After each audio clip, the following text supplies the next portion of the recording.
Welcome to another edition of Daily Airline News, focusing on the loss of Air India Flight 171. I'm Geoffrey Thomas, and I'm delighted to say, joined by my co-host, Richard Godfrey in Frankfurt. Good morning to you, Richard.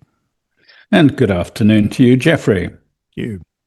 So, viewers, we promised you impact analysis, episode 211, and that's what we're going to give you. We're going to take a closer look at the crash of Air India Flight 171 and what we can learn from the impact and the wreckage. An impact analysis considers kinematics and dynamics of a crash. Kinematics describes the speed of impact and the angle of impact, how the aircraft moves and its trajectory just before impact.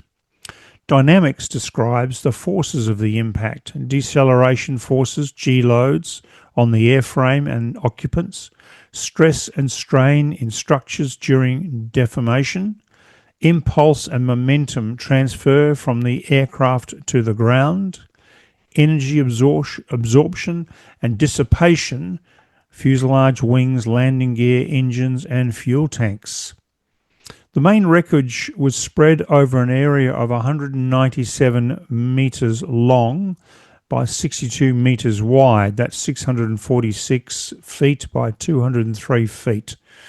Some items were found over an area up to 1,000 feet by 400 feet. The aircraft broke up on impact and the fuel exploded, resulting in a large fire. Remarkably, there was one survivor. Richard, what does the preliminary report tell us about this terrible impact? Yeah, well, the aircraft was destroyed completely due to the impact with the buildings on the ground and the subsequent fire. A total of 5 buildings were impacted and suffered major structural and fire damages. I'm showing a screenshot from the preliminary report with the layout of the wreckage. And the first building hit by the aircraft is labeled A, and it has an annex labeled B. And this building is the refectory of the BJ Medical College hostel. There are also 4 dormitory buildings labeled C to F. The distance from the last ADS-B data point over the end of the runway at takeoff to the first point of impact by the tail of the aircraft on building A is 1,617 meters. That's 5,305 feet, or just over 1 mile. The civil hospital of Ahmedabad is under the flight path of the runway, and so are surgical wards of the military hospital. The fatalities include 241 passengers and crew on board the aircraft, and also 19 people on the ground. That includes students, staff, and relatives from the BJ Medical College. We're showing another screenshot with an overview of the crash site, so you can get a bit of a wider look. The BJ Medical College has 650 students and is part of a 100-acre campus with the 2,500-bed civil hospital. We're showing a screenshot of buildings C and D, how they looked before the crash, and buildings E and F, the dormitory buildings of the hostel, are very similar. So 6 stories high and a short walk around 50 meters behind the refectory building. So, Richard, what does the preliminary report say about the trajectory of the crash flight just before impact? Well, not very much, really. Concentrates on the crash site and the wreckage, but doesn't report anything other than the maximum speed achieved was 180 knots IAS, but that was already at 08:08:42 UTC and 3 seconds after takeoff. It doesn't mention the maximum altitude achieved, and it doesn't mention the speed at impact. Flight Radar 24 gives us the ADS-B data, and that shows a maximum altitude of 625 feet above mean sea level. That's based on the International Standard Atmosphere, however. That was reached at 08:08:49.461 UTC, and it was maintained until the last transponder message at 08:08:50.871 UTC. And then the transponder stopped transmitting because it lost power when the RAT deployed and the electrical power from the RAT essential bus came online. Now, we calculate an altitude of 625 feet above mean sea level is no more than 300 feet above ground level locally at the airport, given the temperature and pressure at the airport at that time, and the fact that the runway is already 189 feet above sea level. Mm-hmm. Now, Richard, some viewers have shared the YouTube video from Wing X called Air India 171, Something's Wrong in the Official Report, in brackets, not the switches. You got some thoughts on that one? Yeah, it's an excellent video, and one of the latest reconstruction and high fidelity simulation videos that have been published. So Wing X published theirs on the 7th of September, 5 days ago. There is also another one from Sabine Matthew, which was published on the 2nd of August. He called his Shocking.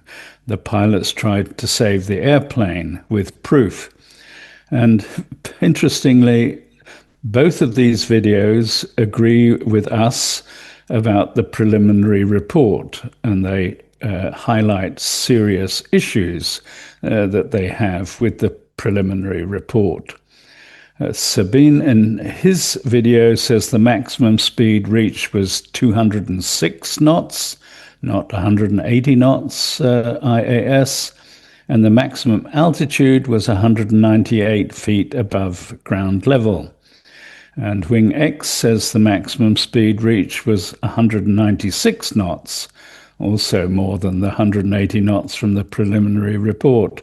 And the maximum altitude was 228 feet above ground level. So you can see they're relatively aligned, a speed between 196 and 206 at maximum, and between 198 and 228 feet above ground level. And both mentioned the case of the Anna Flight 985 on the 17th of January at 2019 at Osaka Airport after landing.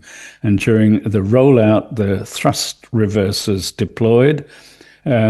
And both Rolls-Royce Trent 1000 engines shut down simultaneously, which is a rare dual flame-out event. Air India Flight 171, of course, has the GE NX-1B engines and a GE FADEC, and not the Rolls-Royce Trent 1000 engines with the Trent 1000 FADEC. At 196 Kias, flaps 5, gear down, and only 228 feet above ground level at the maximum altitude, if the GE NX-1B engines go to cutoff, that means all usable thrust is gone within 1 to 2 seconds. And what does a pilot need to do? He needs to immediately lower the nose and capture a glide path in order to preserve airspeed. And with thrust at 0, a 787-8 at 213 tons with the gear down and flaps 5 is a poor glider. and a descent between 2,000 and 3,000 feet per minute at 190 to 200 kias is what you would expect once the flight has stabilized. And from an altitude of 220 feet, 228 feet above ground level, it only takes 5 to 7 seconds before you will contact the ground. So the impact speed would be around 190 to 200 knots, would it not? Yep, and that's correct, without any thrust. And that would only occur, of course, if the engines were not successfully relit. And the interesting fact is it took much longer than 5 to 7 seconds down from 228 feet above ground level. It actually took 21 seconds from the maximum altitude. And the aircraft traveled 1,617 meters in that time from the end of the runway. We're showing another screenshot from the preliminary report of the attitude of the aircraft. And it is the attitude when it hit Building A, the student hostel refectory. It had a nose-up attitude at 8 degrees. And we know that both engines were successfully relit and started to produce thrust. The sole survivor said he could hear the engines starting to spool up again. It was unfortunately too little thrust and too late. A Boeing 787-8 landing speed is normally around 150 knots, but this would be with flaps 30, not flaps 5, at this aircraft weight of 213 knots. 213 tons, I'm sorry. So the 1,617 meters in 21 seconds is around 150 knots. So the aircraft, I think, was very close to achieving sufficient thrust to save the situation.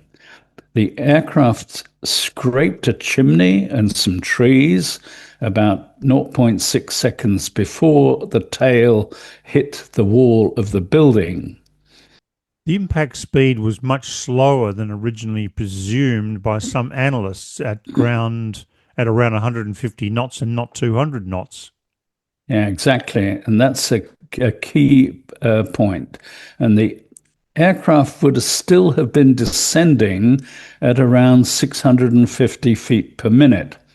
It probably only needed another 200 feet of altitude or maybe 20 seconds more in time, and it would have saved the situation. That's tragic. So what happened when the tail struck the building? Yeah, we're showing a screenshot of what happened after the crash from different angles. The tail became wedged in the refectory building and the right landing gear as well. The aircraft underbelly slid along the flat roof of the building. The streak marks are still there to be seen today. The right engine lodged in a water tank housing on the roof of the refectory building, and the right wing inboard section landed on the ground on the other side of the refectory building, as did the vertical stabilizer and rudder. And the aft EAFR, the data recorder, was found in the rubble on the roof of this building. And the length of the flat roof is just a little bit longer than the length of a Boeing 787-8. 787's length is 56.7 meters, 186 feet. And the fuselage and left wing continued a further 50 meters beyond the building to the first dormitory building C, where the left landing gear and left wing outboard section lodged. The left engine went right through the building C and lodged into building D, the next one down. the flight deck ended up beside Building F, right at the end of the dormitory compound. So the aircraft broke up completely on impact. Can you show us where the various parts of the aircraft actually ended up? Yeah, we're showing a diagram of the crash site, and the aircraft effectively got stretched 350% in lengthwise and 150% widthwise. The wings both got broken into two parts, the inboard section and the outboard section. And in each case, the two sections ended up 100 meters apart. And the wing fuel tanks were torn apart and spread fuel over this 100-meter distance. The center tank was found beside Building D, and the fuel tanks in the diagram are marked in red. The landing gear also ended up all over the place. The left and right nose landing gear are marked in blue in the diagram, and the engines are marked in green, and the two EAFRs are marked with the letter X. Now, the sole survivor was seated in 11A, which is next to door 2 left, and that's marked in orange. And he ended up being pushed out of the aircraft and escaping between buildings D and E, which is a very lucky escape. And he managed, obviously, to avoid the fire and the explosion in the process. Now, Sabine, in his video, thinks that the pilot was trying to land on the road, which is just beside these buildings. And if this was the case, the pilot was only 2 seconds away from making it to the road. And it could have changed the outcome of this crash quite considerably. It will have still been fatalities, but I think a lot fewer than the number that we've seen. Yeah. Now, one viewer has asked whether we can do a forensic analysis of the crash and the aft EAFR in particular. Yeah, well, we are conducting a sort of forensic analysis of the India Flight 171 accident in general terms, but we're missing a lot of information to be able to do a complete forensic analysis. In order to conduct a forensic analysis of the aft EAFR in particular, we would need access to the remains of that aft EAFR, which we don't have. So a forensic analysis would start off by examining each of the failed parts. A metallurgical analysis would be required: fractures, fatigue, corrosion, overload, the burn and soot patterns to determine fire and explosion origins, and impact analysis to understand the forces and the breakup sequence. And on top of that, we don't have the flight data and cockpit voice recorder to be able to do any voice pattern analysis or detection of crew stress or background noise evaluation. A forensic analysis would involve the systems and avionics, which we only have in part. Tracing failures in the hydraulics and the electrics and the software logic without the FDR data is impossible. And then there's also the human factors and medical forensics. We don't have any toxicology reports or medical examination reports of the crew and the passengers. So we're missing a lot of information to be able to do a complete forensic analysis. But once any metallurgical analysis is released, once the FDR and CVR data is released, once voice analysis is released, and toxicology reports are released, and the maintenance logs are released, and the fuel sample analyses are released, then it will be possible to do a forensic analysis. But at the moment, we're missing far too much information. Yeah, we sure are. And we've been talking about that for quite some time. And somehow or other, I don't think there's going to be any more preliminary reports or additional reports until we get a final report. And that may be a long time away. Yeah. But I would still expect all of this missing information to be in a final report. And we can only hope that there will be complete and transparent reporting when the final report does come out. So, Richard, look, thank you very much indeed for this exhaustive analysis and all the diagrams and pictures to give us an indication of it, or show us exactly what happened to this aircraft when it impacted the ground. And it's chilling to think that it was only 2 seconds away from landing on a road. That's so tragic, isn't it? It is indeed. Yeah.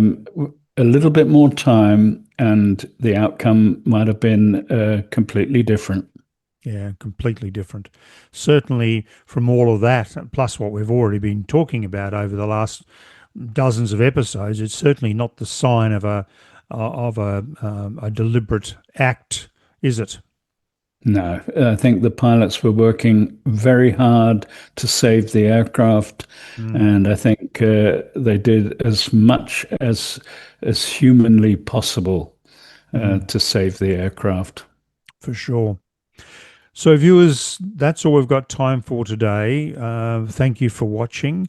Please subscribe to us. Please join us. Please like us. Please keep those wonderful supportive comments coming, and of course those wonderful questions.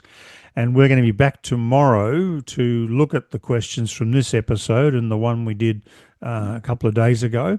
And that's what we're going to be doing tomorrow. So we do look forward to your company. And so, Richard, once again, thank you for all your work. You're very welcome. And viewers, do have a wonderful weekend wherever you are in the world. And we do look forward to your company on Saturday afternoon. Take care.